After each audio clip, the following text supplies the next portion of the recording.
Today's episode of Vital Voices is brought to you by Oak Tree Medical Center and King Group of Companies, including Cool Runnings Ice, Color Me Agency, and Retro Games 242. Welcome to Vital Voices, the podcast where we amplify the stories, insights, and expertise of the people shaping the future of our communities, our conversations, and our country. I'm your host, Alexis Burrows, joined today by a very special co-host, my wife, Dr. Paige Burrows. Dr. Burrows is a lifestyle medicine educator and wellness coach, and together we're excited to bring you into a conversation that's close to both of our hearts. So thank you for joining us each week for the nation's most vital conversations where insight meets impact. On today's episode, we sit down with powerhouse couple Kenston and Dr. Tira Davis Henderson, founders of Live With Life, a mission-driven company equipping leaders, couples, and communities to thrive personally and professionally. They open up about their journey as partners in marriage, business, and ministry, sharing how they've learned to align their vision, navigate calling, and lead purpose together. Welcome to the show. Thank you. We're glad to be here. It's so wonderful to have you guys. So we are obviously very excited for this episode of the show. This is the first time I have an opportunity to co-host with my wife. And a part of the reason for that is actually the topic that we wanted to talk with you guys about, which is this idea of, couples and purpose and how you build a mission-driven life together. So we both in the past few years have resigned from the positions that we were in. And she has been working on increasing her certifications and her education in the background. I've been working, and we've been working together on building out this podcast, our marketing business, and now preparing to build out her business as she now launches into her space. And so, looking at what you guys have been doing in this space was very encouraging and inspiring for us. And we said, we knew you were coming down for conference. We were like, this is a great opportunity to get you on the show, get you in person, Yes. And have an opportunity to have this conversation. So we're very excited and glad to have you on the show today. So let's kind of take a step back. I love to do a little bit of history diving when we speak with people for the first time, because it's interesting to hear how you've gotten from point A to point B, right? Mm-hmm. So how did your personal callings develop before you met each other, and how did those paths begin to align after you got together? Okay. Yeah, it's a great question. So, my path was, grew up in a household. My parents were pastors, teachers, preachers, and so a lot of inspiration. And my dad was a school teacher, and so, I would say my career was being shaped at a young age, mm-hmm. where I knew from my dad's crazy stories about high school, teaching in high school, that I did not want to be a teacher. That's what I did know for sure. But I still had a passion for equipping people, and so that led me to studying at Ohio State University and getting my education in adult learning and development. Mm-hmm. And so that's when I started to go down that path of HR. And, I started to know my superpower was teaching and training and developing people. But crazy enough, I now still work. I work with youth as well, youth development, just not the whole teaching every day. I can't do that. I respect all teachers who do it throughout the whole year. But that was kind of my path leading up to, engaging with this beautiful, amazing woman next to me. So. I think personally for me, growing up in the Bahamas, I was just taught really education, get a good job, mm-hmm. go off to school if you can, if the resources allow, and stay in the job that you studied for. Mm-hmm. So that was my path for a long time. I've lived in the U.S. since 2006, and it literally was just on and off, just like schooling, and then finally got to that place where I had full-time employment at different universities, teaching in mental health. So I knew, similar to Kenston, that teaching was a part of my personal calling. I just didn't know what that trajectory would look like. Mm-hmm. So fast forward in that space, that higher ed space, there's a whole lot of stuff going on in the world today, even in the education space. I ended up leaving higher ed 2023. I left what I saw initially as the dream job. Okay, like getting to that point where it's like, all right, you are actually the chair of a department. What? You know, that was like the epitome of success as taught, you know, from an early age. But I knew that there was more. I knew that outside of me teaching upcoming counselors, you know, those that were working in the hospital systems, agencies, things like that, I knew that there was a push for me to go more into the community. And truthfully, Kenston, you know, he tried to, I wouldn't say bribe, but I did everything. over time, he did everything to really just get me to see how our paths align. But I wasn't having it because I was fighting those cultural spaces of this is what it's supposed to look like.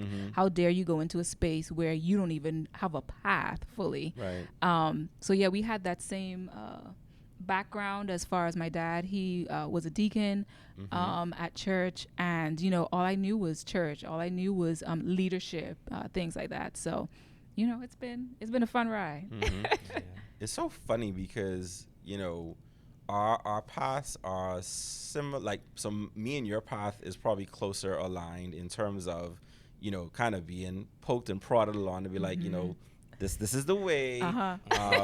You know, and she will tell you she had been in the background for a while. You know, Alexis, you need to go on and start your own thing. Like the corporate space is you're outgrowing it quickly. You're gonna find yourself hitting that wall, and you want to be prepared to kind of go out on your own. And so it's the same way. That had been a conversation for, I want to say, at least 3 or 4 years in the build up to us starting our own thing. And then, you know, the part of it in terms of leaving what is the known definitive path is more so Paige's kind of story in the past few years and how that shifted for her. Yeah.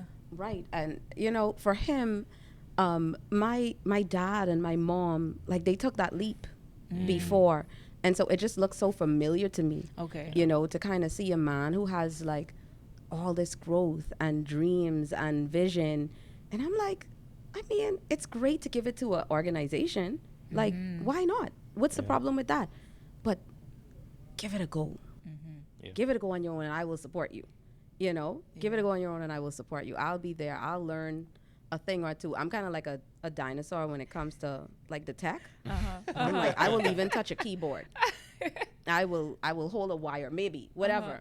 You know, and so that's been it's been amazing for us as well. So I love to hear that with you too. Oh, sorry. Oh, go right ahead. So 2 quick things as you were talking. I think one of the things was I was great at supporting him, but for me to actually take the leap, that's totally different. The second thing though was I felt like I was leaving part of my identity because it's something that, you know, was cultivated for all of these years. Like you know, invested money, time, energy, all of these things in this area. How dare you leave a part of what became a part of you? Yeah. You know, so I had to work through that. Yeah, because you learn that you climb, and whether it's the corporate ladder version in education, you know, it's the same type of thing. It's like you feel like, okay, so you move from manager to the director, and then you're looking at, okay, so am I looking at becoming a VP? Am I looking at, you know, 5-7 years? Am I looking at entering the C-suite? And then it's kind of like, and that's the thing for me, I didn't realize how much I identified with that until it was like, you know, you kind of might want to look at kind of stepping away from that, until she brought it, you know, kind of to my attention, and it was just like, because then it hit me how much I really was engaged in the concept of climbing the corporate ladder, because it was something growing up that I never really like, you know, my mom worked in the bank for 30 years. My dad was a taxi driver. Like, it was that kind of situation. And it was just like, you know, you go to school, you find a job, you get comfortable, and that's life. And then I ended up, just because of the experiences that I had and the places that God had put me in over the years, that my skill set, my networking, who God put me in contact with, just kind of led to this growth. And it's like, then I became comfortable with it. And then it was like, okay, so this is an entirely different animal that we're stepping into. So it is an interesting thing how God kind of shapes our journeys, and even for us now, you know, I think you guys before we started said you're 2 years now into the journey of your own thing together. You know, and I think we're approaching in a few months, it'll be like a year, and I think we're like 7 months now. 7 months. Yeah. And so it is an interesting thing to hear, and we'll get into that obviously a little bit more. But I know for our next question, Right. So, what I want to know, Yes. what was the initial spark behind starting Live with Life? And how did you know that it was something that you guys wanted to build together in the first place? Yeah. So the initial spark came by way of being in corporate for 13 years after graduating college, and I wasn't in the job that I knew I was supposed to be in. And so if that doesn't make sense, but being in HR, there's many different aspects of HR. I started in HRIS, so it's systems based. It was cool. It was first job out of college, but I knew that's not where I was supposed to be. Then it was HR benefits. I knew I was not supposed to be in benefits. It was so boring. It was so boring. It was so boring. And then, you know, the next job after that was in benefits. And I'm like, hold on. I know I'm supposed to be in training and development. I know I'm supposed to be equipping people. I know this about me and when I come alive. And, you know, it was confirmation after confirmation at those first three jobs I was working at. I would get volunteer opportunities to speak or to train on a certain topic, and even was speaking education sessions on benefits. And after every session, people will be like, Kinston, how did you help me learn benefits? I don't even like learning about benefits, but you made me learn. Like, how did you do it? And so I was like, I don't know. It's just, I love to make sure other people are entertained, but also learn as well. And so, and so it was like, Kinston, you need to start your own business, or you need to start doing this because you're not getting into training development. You're already pigeonholed into benefits. And, but then it occurred to me that in the training arena, there's a lot of boring speakers and trainers. And so I said, well, I'm a lively speaker. And I think it was because of the church background. Right. You know, we like, you know, the charismatic preachers, and my dad was. And it was just like, no, I love to have fun. And so there was one person who I remember said that, Kinston, you're a motivational speaker. Like, you motivated me to do this, go further in my career. Another person said it again. Another person said it. So it was just like, okay, there's something to it. Let me pray. And, you know, I started working and, you know, got my John Maxwell certification, got another certification, got a mentor that can help me out in this arena. Because it was 13 years later, I'm like, how am I going to start anything? But it was like, God was saying, it's time. And so I started preparing. And to the point where I got the business name. I don't know, it was one weekend when that came, Live with Life. And it's not spelled Life, it's spelled Lyfe. And so it was about purpose. And so, God, how do I bring my purpose and my career together? And that was easy, because that year he was calling me to do more ministry, more preaching. And it was just like, okay, John 10:10. I come that you may have life and that more abundantly. And so my goal or my mission was to help people, equip people so that they can live a purpose-filled life. And you know, it was that year that I got that pull in the office to say, we're no longer in need of your services. And so I was like, but that day was beautiful because I was at peace.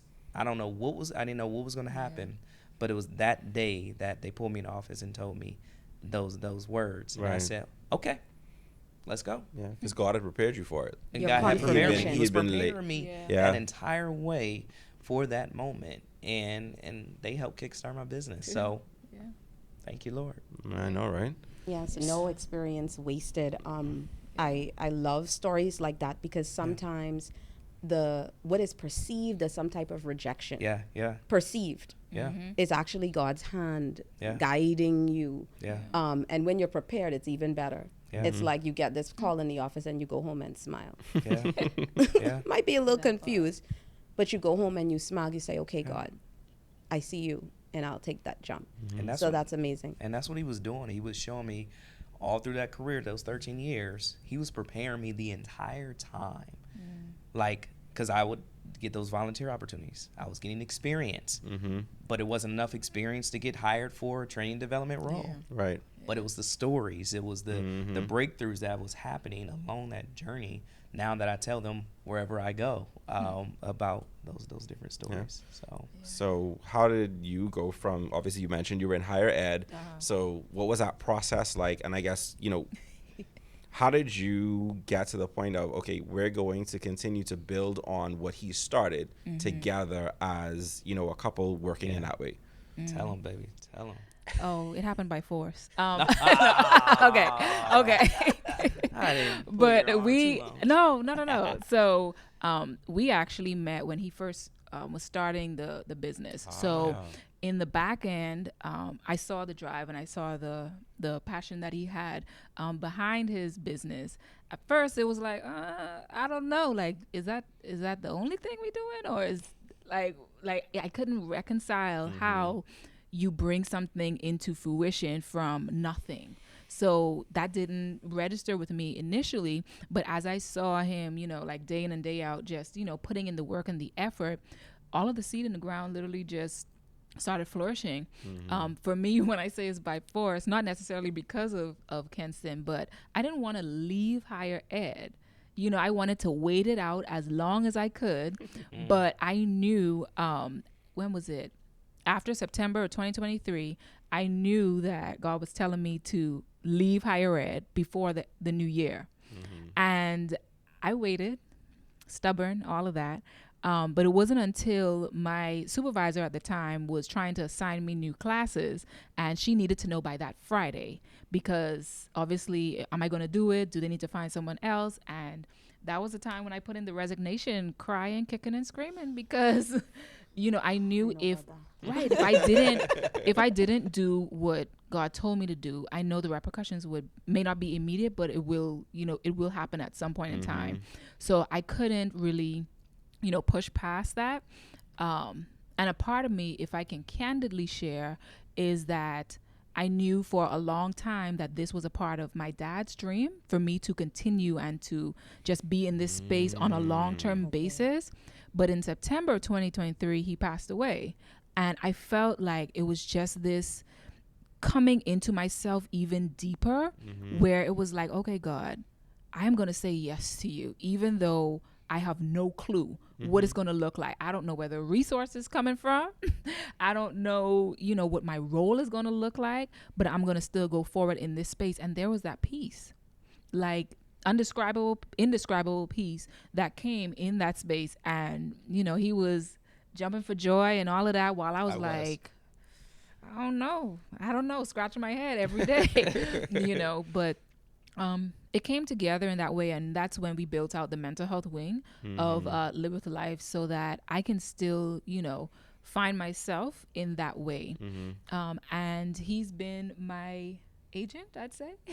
He's been the one that's been selling me into spaces, selling the work that I do rather into the spaces, and I've just been saying yes to pretty much all of them. You know, along the way. And this first year was a blast. Kicking and screaming. You know, I did a keynote in Guam. I mean, what? How in the world am I on this stage? This supremely introverted individual. Introvert. But his nudging, like you shared about Paige, his nudging really just, I started to trust those a bit more. Yeah, and it's beautiful to watch you guys from last year when you guys were in town. I was like, you know, I'm going to have to give, you know, Doc a call, you know, because I am, first of all, everything is just looking so aligned.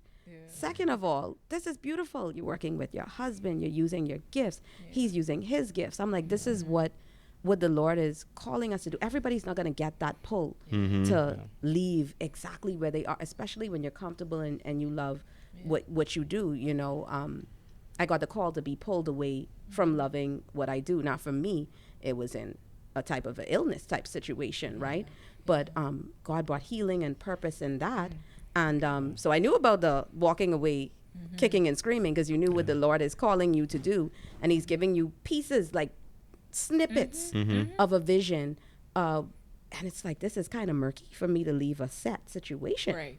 You know, I'm supposed to be set up. You know, we in the hospital, we got a clinic. This is going well on paper. You know, but the Lord is saying, come, let me do something a little bit different for you, and then to link it up with your it's almost like icing on the cake. And so when you see a couple like you guys, you know that there's a story. Blood, sweat, and tears. Sweat, But the tears. stages that you've been to, even in a year. Yeah. I was in a comfortable faith, and I feel like this past year has God has called me into deeper faith, which I didn't desire, because I was good. I felt good. I was okay. Because deeper faith is uncomfortable faith. It is an uncomfortable space. And I'm looking at you and I'm laughing, and I'm sure Paige is laughing as well, because it's like I said, it's such a similarity in what it's been like for me. And it's just like, nah, I was good over here. Yes. This that you call me into now? Yeah, there's a different animal. I was not prepared for this, you know, because and you know, Paige will tell me this all the time. She's like, you've been so blessed that sometimes you don't realize that it's been a blessing, right? She's like, because you've had it easy in certain ways. Like, things came easy to you. You were able to find your place in your career. Like, God kind of moved you into all of these interesting spaces and kind of built you into this person where you can feel comfortable sitting down and doing something like this today, right? And honestly, coming out of university, this is a far cry from, you know, like, to me, because when I came out of university, I graduated with a bachelor's in business administration. My idea was I'm going to come home, you know, work in the bank, you know, because that's what my mom did. And so you're thinking about what you've seen, right? What you've seen. Right. But it's the same thing, because then she's coming from the standpoint of what she's seen, which is, you know, her father leave the banking industry and start his own thing. So it's very, like I said, it's very interesting to kind of look at the parallels, because, you know, I think that there are a lot of people who are either similarly in the early stages of something like this, or have been through this experience and can hear this conversation and be like, oh, I remember when we were at that stage. That was fun. That was interesting. And then people will be like, okay, so I feel like this is where God is leading me, and now I feel confident in stepping this, because I'm hearing people who are talking about their journey. They're not saying it's easy. They're not saying like it's this piece of cake, but they are saying that it is fruitful, and it is a journey that is rife with highs and lows, you know, mountains and valleys, but also one that as you're walking it together, that you're gaining a deeper connection with God, a deeper faith with Him, a deeper connection with your spouse as you learn, because you go through interesting conversations, arguments, discussions, challenges, the whole nine. I hope you're enjoying this episode of Vital Voices. We're going to take a quick break for some words from our sponsors, and we'll be right back. Ladies, at Oak Tree Medical Center, your health is our priority. From early detection to advanced treatment options, our comprehensive breast care services are here to support you every step of the way.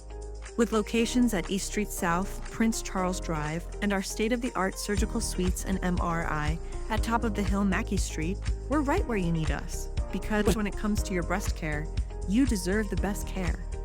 And remember, the Million Mammogram movement continues. Call us today at 24232, 21145, or visit oaktreemedicalcenter.com to learn more.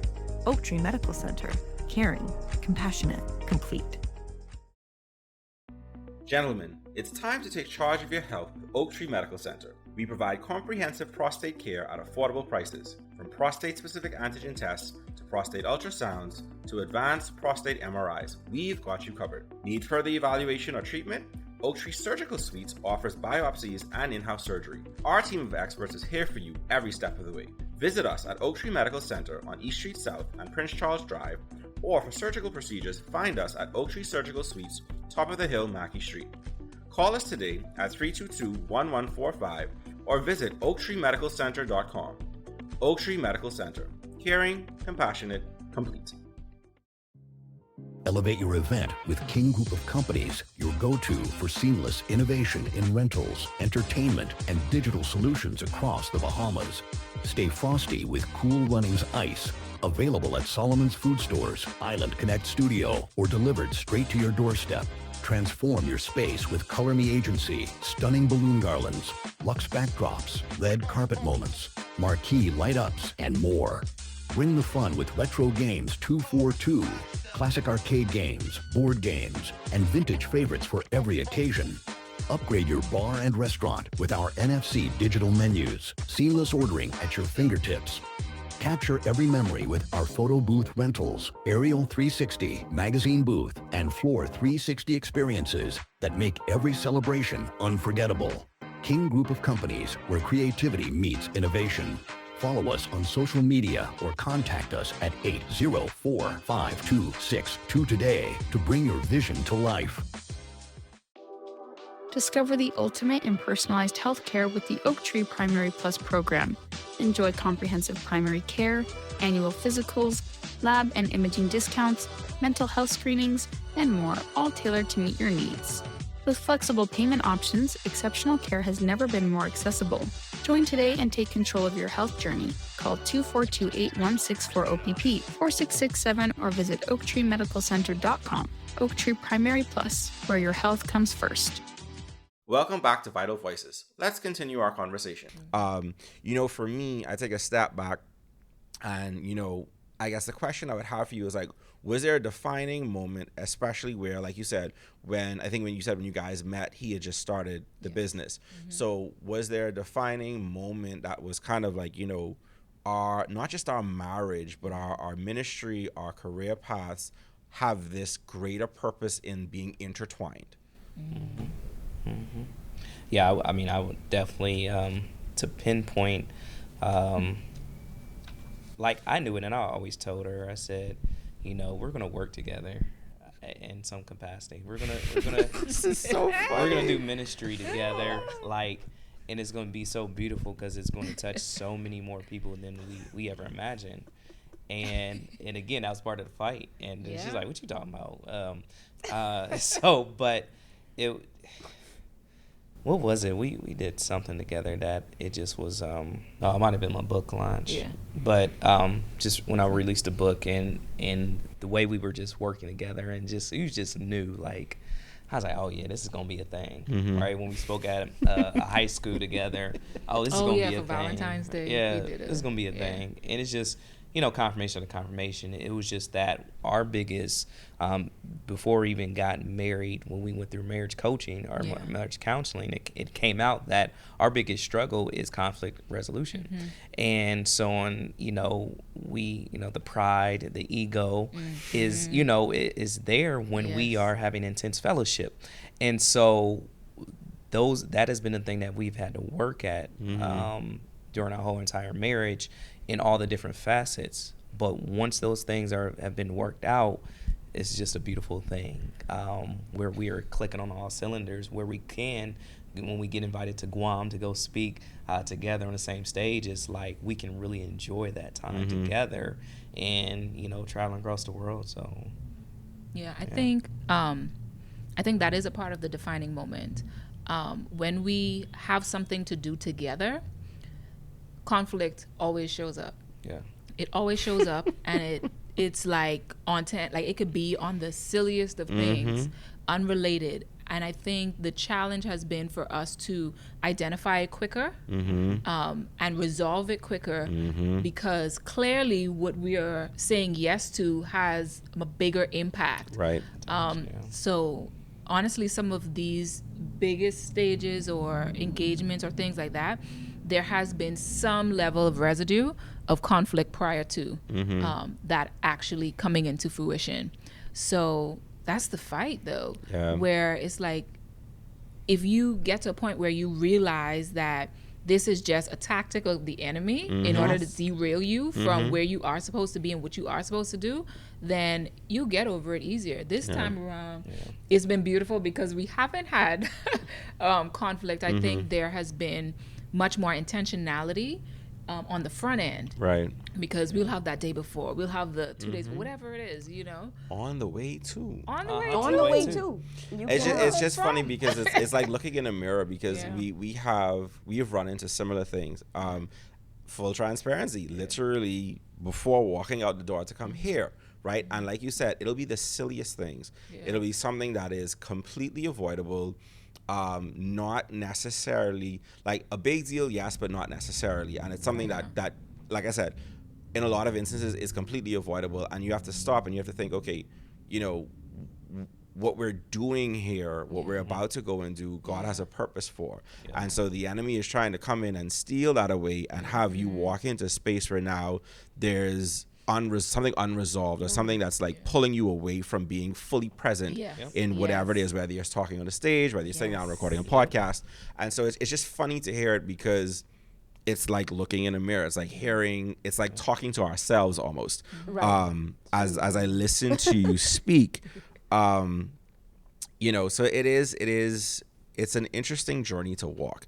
And it seems like, you know, you guys have found ways, and again, this is something that's not perfect, it's not easy, but intentionality, I think that's the word, right? You mentioned you haven't had anything in this particular instance, and it's because of intentionality. And I think that's something that we're learning as we go through it as well, is you have to be intentional, be thoughtful, and also be quick to recognize this is not necessarily my heart or your heart in this moment. This is the enemy trying to take an opportunity to just kind of take that centimeter of an in that he might have to try and turn this thing on its head. And that's kind of the things you have to be aware of and be quicker at recognizing and resolving and then moving on from, because I definitely know I have communication issues, generally speaking, so that makes conflict resolution a journey for sure for us. But, you know, again, it is also inspiring to hear another couple talking about how they've walked through it and they're finding ways to be intentional, and you're building this purpose in your ministry and in what you're doing together. In real time, can I reframe something really quickly? Sure. So this is my challenge to you. Not attaching yourself fully to what the issue is. You said I have communication issues. Maybe perhaps I struggle sometimes to communicate in a way that my wife understands. And that kind of helps just pull that away from your identity, because your identity is not that. Your identity is to be a clear communicator in all ways. This is the nature of what you do. So there is going to be a fight in some type of way. You know, it's going to show up probably in a communicative way. So anything that you are called to do, you said health issues. In this way, that is also a fight too, because you are called to be in the space to bring healing. You know, so the quicker we could recognize it, and for us, I know it has to not just be Kenston who recognizes it quickly, because I wait for him to recognize and call it out, you know, because I'm just going to sit right here, nestle up in my pride.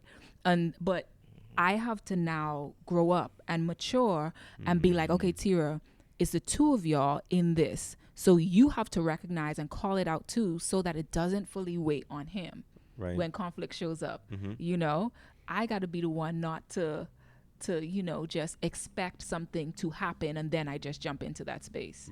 You know, so. I would say you taking me to the couch, but we're already sitting on the couch. On the couch. Yeah, we're already on the couch. You're already on the couch. Yeah. I love that. Yeah. So, you guys. Yes. What does co-leading look like for you in practice? And how do you divide roles or responsibilities within your business? Fun. And so this is an evolving place, because it went from me doing everything as an entrepreneur to now having a partner in crime, and I love it. I was like, here, take this. And so, but it got to a point where even when she was supporting me, that I was always saying, hey, hun, can you do this, write this content? Can you write these emails? Can you write them? Because she's a beautiful writer. And so my thing is, because, you know, being in corporate, I learned strengths quickly. I know what your strengths are. I've identified them. Let's go. And you know, year one, she wasn't fully committed to that. But this year two, she is really taking it on. That is her superpower, and that's how a lot of weight gets taken off from me, because I don't have to do all the things that I used to do. And so again, playing to each other's strengths has been a key as relates to running the business. And so, yes, I know you got something. What you got? Of course. So I agree, because again, I'm more of the details oriented person, and he's big picture and executor. So you can give him something to do, he can run and do it real quick, and that's it. For me, I want to know, I have all the questions. I want to know the details. I want to know the how. I want to know all these things. In college, they actually nicknamed me Script because I had a script for everything. Like I had a plan. I had whatever, you know. But in this space, I think co-leading, we're still in the process, honestly, of like just dividing up the roles. Figuring that out. And figuring it out.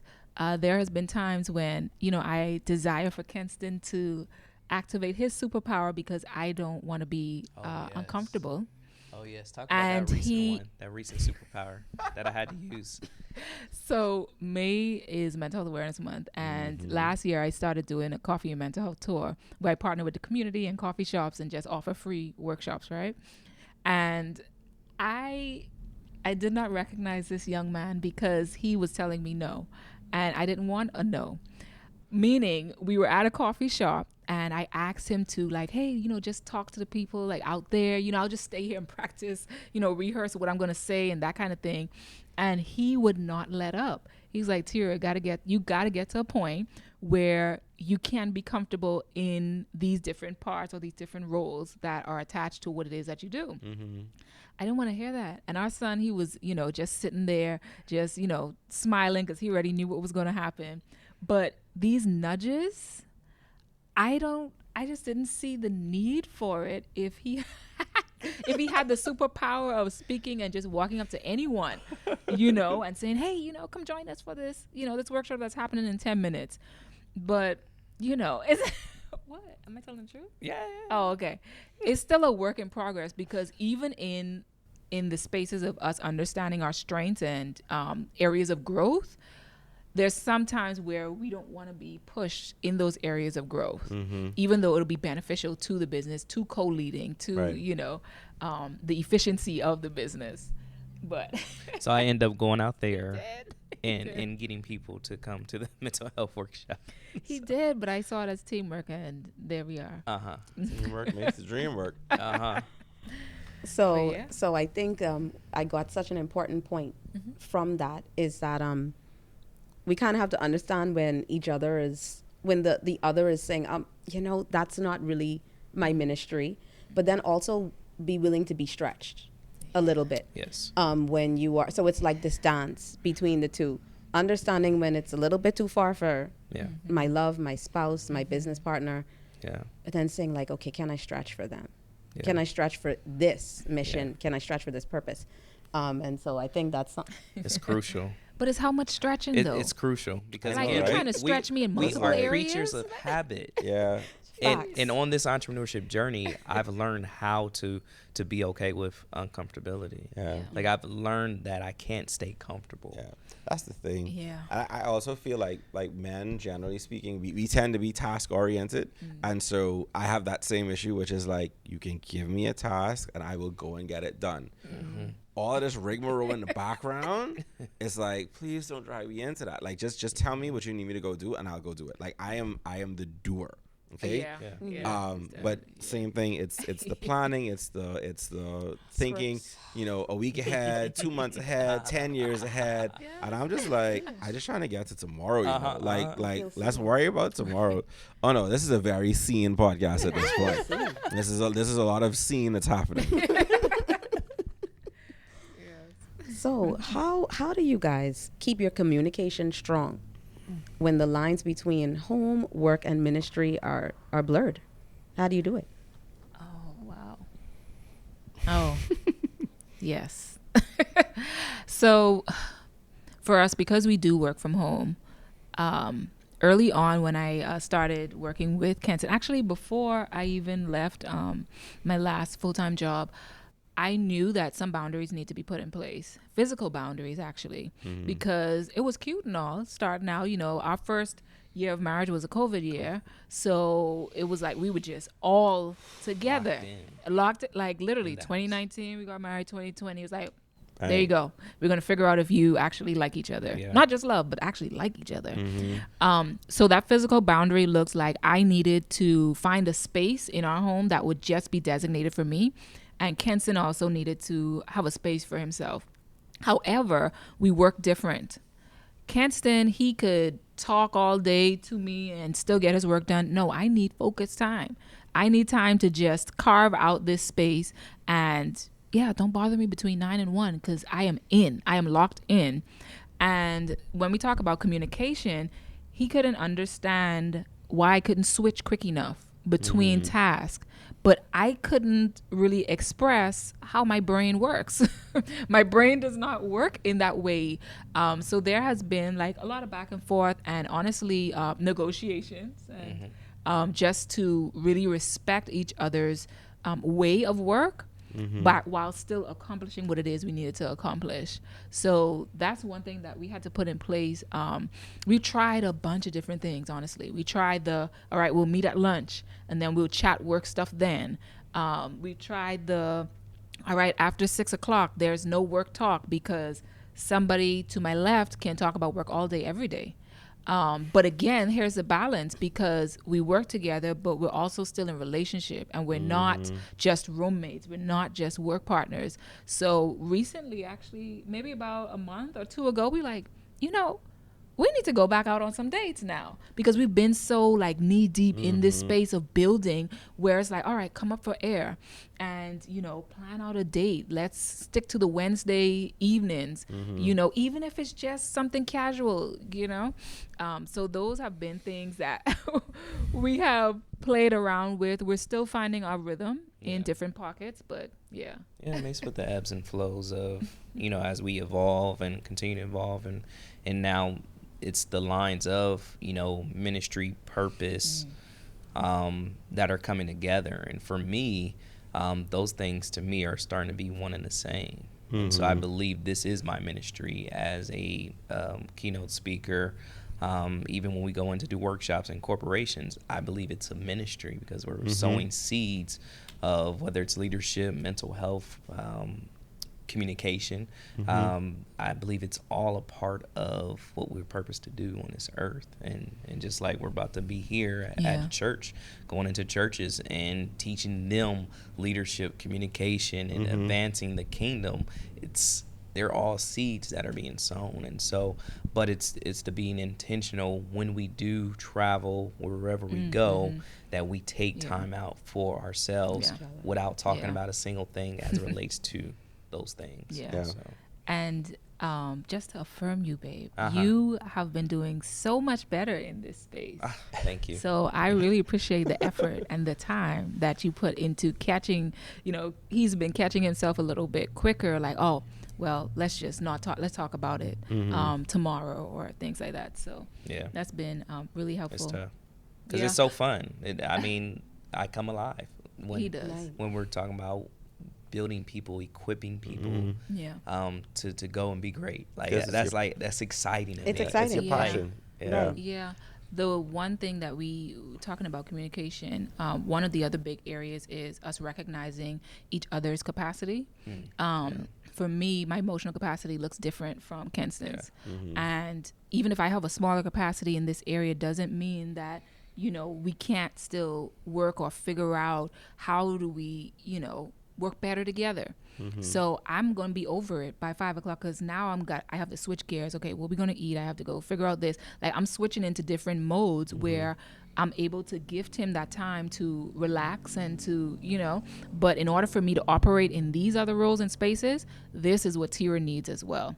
She needs uninterrupted time in the morning up until 1 o'clock, because now it's school pickup right after that. It's, all of the things that make us into the dynamic duo. Yeah. But let me just tell her, can I tell the truth? Okay, so she calls me out when she's speaking on mental health things, because yes, she talks about this thing, the boundary that she explained. And she tells me where I tell them the journey. The journey. Yes, I speak on the journey of what happens in real life sometimes. So what happened? So what happens is, if he interrupts me between 9 and 1, I'm flustered because you're not respecting my boundaries. But for him, like, it could be 9:05 and he's like, babe, like, I just got one question. It's only one. Just one. But he doesn't see the cost of the one. The cost of the one means now I got to reset, figure out where I left off at, so, but you've grown from that space. Yes. Yeah. I put it on my calendar, not to It's been interrupt that between serious. 9 and 1. It's in my calendar. I love it. I love Yes. the mutual respect you guys have. It's not like it's been so easy or Oh, no. like there's been no hiccups inside this whole thing. But it's the fact that you guys are willing to begin again every day and say, I'm going to be a little bit better at this than yesterday. Yes. This is really hard for me, but I respect that because it's feeding you in a way. I don't understand it, but it's okay because it concerns you. Yeah. It concerns me. I love that being a part of it. Yeah. And you guys are communicating your needs. Yeah. Yes. That's not easy for everybody Yeah. to communicate a need. Exactly. So I love that. Even for him, like if he doesn't, even though he doesn't want the details, okay, Tira, it means now put that in a system. Put that in a system that can still benefit the business, even if he doesn't want to see or hear it articulated all thoroughly, through. So maybe it's just like an update in our weekly check-in meetings. Now I just give a little plug-in, like an update there versus even though that brings me to life. I want to talk about all of the things, but if he's going to be checked out in 1 minute, then it's not worth it, you know? Oh, man, I can't wait to spend some more time with y'all outside. I hope you're enjoying this episode of Vital Voices. We're going to take a quick break for some words from our sponsors, and we'll be right back. Ladies, at Oak Tree Medical Center, your health is our priority. From early detection to advanced treatment options, our comprehensive breast care services are here to support you every step of the way. With locations at East Street South, Prince Charles Drive, and our state-of-the-art surgical suites and MRI at Top of the Hill Mackey Street, we're right where you need us. Because when it comes to your breast care, you deserve the best care. And remember, the Million Mammogram movement continues. Call us today at 24232, 21145 or visit oaktreemedicalcenter.com to learn more. Oak Tree Medical Center. Caring, compassionate, complete. Gentlemen, it's time to take charge of your health with Oak Tree Medical Center. We provide comprehensive prostate care at affordable prices, from prostate-specific antigen tests to prostate ultrasounds to advanced prostate MRIs. We've got you covered. Need further evaluation or treatment? Oak Tree Surgical Suites offers biopsies and in-house surgery. Our team of experts is here for you every step of the way. Visit us at Oak Tree Medical Center on East Street South and Prince Charles Drive, or for surgical procedures, find us at Oak Tree Surgical Suites, Top of the Hill, Mackey Street. Call us today at 322-1145 or visit oaktreemedicalcenter.com. Oak Tree Medical Center. Caring, compassionate, complete. Elevate your event with King Group of Companies, your go-to for seamless innovation in rentals, entertainment, and digital solutions across the Bahamas. Stay frosty with Cool Runnings Ice, available at Solomon's Food Stores, Island Connect Studio, or delivered straight to your doorstep. Transform your space with Color Me Agency, stunning balloon garlands, luxe backdrops, red carpet moments, marquee light-ups, and more. Bring the fun with Retro Games 242, classic arcade games, board games, and vintage favorites for every occasion. Upgrade your bar and restaurant with our NFC digital menus, seamless ordering at your fingertips. Capture every memory with our photo booth rentals, aerial 360, magazine booth, and floor 360 experiences that make every celebration unforgettable. King Group of Companies, where creativity meets innovation. Follow us on social media or contact us at 804-5262 today to bring your vision to life. Discover the ultimate in personalized healthcare with the Oak Tree Primary Plus program. Enjoy comprehensive primary care, annual physicals, lab and imaging discounts, mental health screenings, and more, all tailored to meet your needs. With flexible payment options, exceptional care has never been more accessible. Join today and take control of your health journey. Call 242-8164-OPP, 4667, or visit oaktreemedicalcenter.com. Oak Tree Primary Plus, where your health comes first. Welcome back to Vital Voices. Let's continue our conversation. Vision alignment when you are two professionals, well educated, well experienced, and I imagine in a lot of ways, like you said, there were certain things that you had in your mind, from you were, a high schooler in SAC, shout out, just had to make that plug. Oh, Sackers, wow. But yeah, and similarly, I imagine the same things. It has to happen. It's okay. It's a big red machine thing. It was expected. It was But necessary. how do you stay aligned in your long-term vision while also giving each other space to grow as individuals, because you're working together, intertwined, but there's also still things that, you may have, like I said, visions, you may want to accomplish, goals, dreams. How do you navigate that space? Yeah. Yeah. You want to take it? You want to say? Okay. So, for me, I felt like I was just becoming so inundated with work stuff, and I felt as though I was really just forgetting to re-explore who Tira is also outside of work. So most recently, Kenson, the drummer at our church, he was able to barter with him. Am I able to say that? Barter? Sure. He was able to barter with him to get me drum lessons. Because so now I'm taking drum lessons because I know that I am creative, but in other ways as well. And it's not necessarily to say, oh, well, let me play on stages and all of that, though that sounds fun too, but to really stretch myself in the other creative areas outside of just, because counseling and, talking about mental health can be draining in itself. So I needed something to activate a different part of who I am. Because I played the piano, but I didn't stick with it growing up because it was something that was told. You need to go to piano lessons, not something that naturally, came out of who I am. So he's been an encourager in that space. And also, Kenson likes to go fishing. So the moment that he, gears up in that space to say, well, all right, I want to actually go fishing. I want to, so I'm thinking of ways of how I can support and make that happen, because that also, once we're fueled individually, that's a greater gift and blessing even to the relationship, so that brings another level of excitement too. And I think it's just even finding balance, and even our goal is for her to go away once a year, me go away once a year, just to get refueled, refreshed, and then come back it really adds value to every area of our lives. That's awesome. Right, you have your individual identities, which is really important, especially when you left an identity that's set in stone. So that's a key point. That's a key point. So how do you guys discern when to say yes to new opportunities, and how do you know when it's not the right time or right season? I think, because we run everything past each other, it's just we're asking, we're praying first, but then and we're also talking about it just to see if it makes sense, because we've had to say no to several different things that it wasn't in alignment, simply because it wasn't in alignment. Right. Like, that's the biggest thing. If it's not in alignment, if it's not on what God has told us specifically to do, what we're called to, then I need to really pray if that's even for it. And, and it may have a cost value attached to it.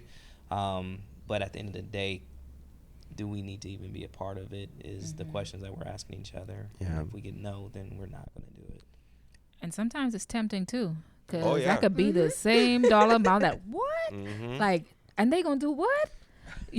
So again, it's like, all right, so we're going to choose you, Lord, in this. So I agree with everything that you said. Right. And you brought us to this point of praying first. Clearly that's a part of how you guys are discerning which step to take. Do we leap forward? Do I pray about it? Look like you're praying about everything. And for us, that's become our saving grace. It's a necessity because going back to the Word of God. Because we've had similar situations where it seemed like a door was opening, and the more we examined it, and in some instances, God had to slam the door shut himself, right? Because we were walking towards the door because we thought it was open, and then God was like, but then we also, and I will especially give Paige credit for this, because I tend to be like, door? All right, we come in, right? But she tends to take the approach of, God, if that door is not for us to walk through, close it, right? Which I'm grateful for, because like I said, and this may just stem from being the man in the household, you think about things from a different perspective. So like for me, a lot of it is going to start with the financial component of it. Like, you know, do we have enough? Do we have enough for what we're trying to do? Da da da da da. And so I see a door, I'm like, run it. Right. But I'm grateful because, you know, a lot of times because even if it's like an opportunity that's for me, she was like, God, if that door is not for Alexis, don't let him walk through it. Right. But she will also say it for herself. Right. If that door is not for me to walk through, close the door. And we've had that happen. And we've also had instances where we saw after sitting down, discussing it, you know, reminding each other, hey, what are you trying to accomplish? What is your vision? What is your goal? Does this align? And similar, she will ask me the same thing. And so it is that idea of taking a step back and saying, okay, no, this particular opportunity does not align with the vision, the goal, the strategy, and therefore we have to say no. And like you said, sometimes there are dollar values attached to that, and you have to say, well, you know, God will make the way. And we've seen that God has made a way, you know, and it's a matter of just trusting that part of the process, which sometimes is difficult to do. But at the same time, when you look back, and I always encourage people to do this, and it's something that, you know, we always try to do. You look back and you count, you know, the blessings. And I feel like we talk about this all the time as a couple. You know, there's so many things that we learned growing up in the church that sometimes we take for granted. But that concept of counting the blessings, and so we take that as go and sit back and review what the Lord has done. What's the score right? sheet?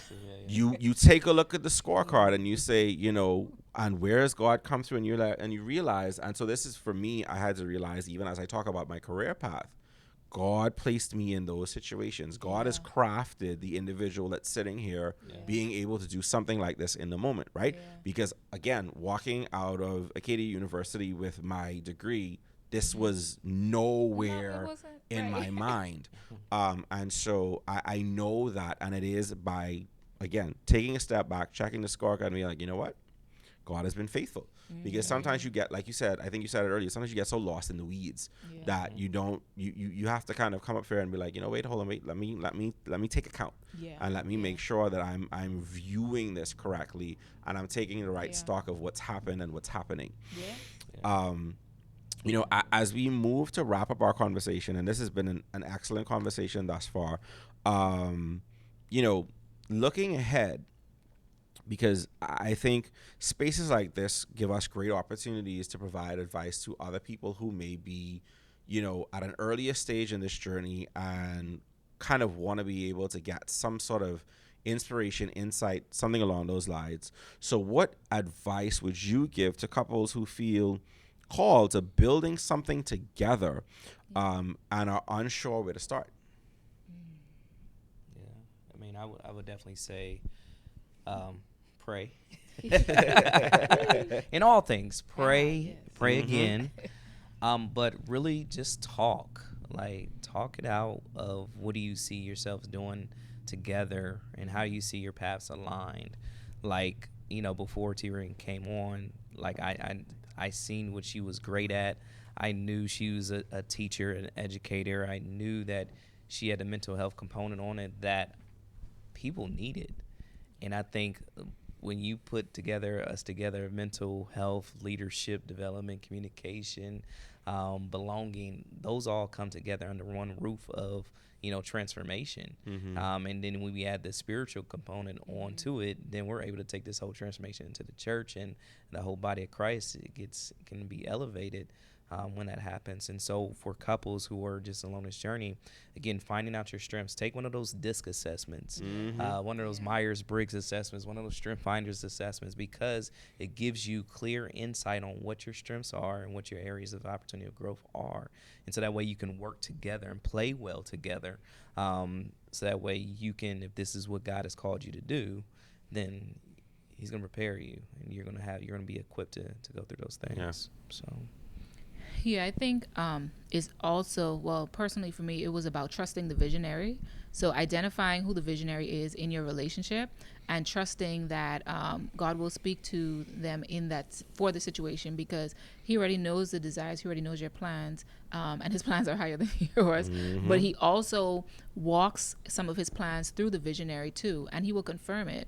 He will confirm it to both parties. I think my confirmation just came later. But one thing that I can do, when you said as far as like check the scorecard, everything that Kenston said to even to the point of getting me to Ohio has happened. And the level of surety that he's had in God, the track record shows, you know. So that's one of the reasons why I say trust the visionary within the relationship.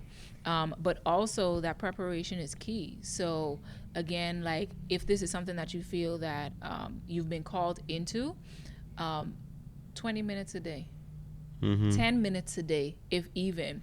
Not putting it on the back burner for such a long period of time, but actually taking those steps. And like Alexis even shared about Paige, God, sever this from the root if this is something that we are not to walk into, and make it so plain. And when we prayed that prayer on many occasions, it, like, you felt that. Like, you felt that tension. You felt that disconnect that happened in the moment. But it's up to you to recognize and to act on the fact that this may not be the path. Right. So God, show us what it is. You know? For me, again, like, if you're someone that's struggling with detaching parts of your identity to really come into that space of who God has called you to be first, and also in relationship, then you're going to have to identify what is fear-based thinking. Because fear-based thinking can really sabotage the very promise that God has called you towards. I'd say even relationally, fear-based thinking almost cost me this relationship because I didn't expect the package or whatever culturally has been shared along the lines. I didn't expect the package to look like he did in the moment. My eyes were glassed over with what I've heard from this person or that person or whatever, but once I got into that quiet space and received the level of correction from God, yes, Lord, then you know, I was able to clearly see, you know. So whatever has been identified as truly rooted in fear, I'd really just even encourage you to just pray about how can I move past fear even though I don't see the next step, because fear can show up in multiple ways. Yep. You can get to fear can show up when you're moving even in business from one level to the next. So God, am I communicating out of fear to my husband right now? Right. Insecurity, is that what's showing up? All right, so now it's going to look different. Right. Now the prayer changes a bit, you know, because it's you that got to get out of the way even more so. But man, it's a journey. It's fun, it's stretching, it's humbling. It's all of those things, probably in the same day sometimes, you know. But Oh, don't we know it? Yeah, don't I just thought about it. know it. yes, Don't yes, we know it. yes. Yeah. Jump here. Okay, so we're going to wrap up with this beautiful question. What's next for Live With Life? And what legacy do you hope to leave as a couple in purpose? That's good. That's a good question. You know, what's next for us is, again, we feel like we're called to equip people. And so I feel that God is calling us to build a team of people who desire to do what we do and to go out and equip people. And so that sounds like discipling, huh? That's That sounds about, like so yeah, in ministry, ministry. and in career. But doing that because we're being called to more and more places. We can't be at every place. And so to build a team to be able to go and represent, you know, Live With Life is on the horizon. And so so that way we can continue to even talk about legacy, and so that way we're not the only people going out and doing the work. Multiply. So that's a part of it. Yeah, and even in ministry, we're now building teams.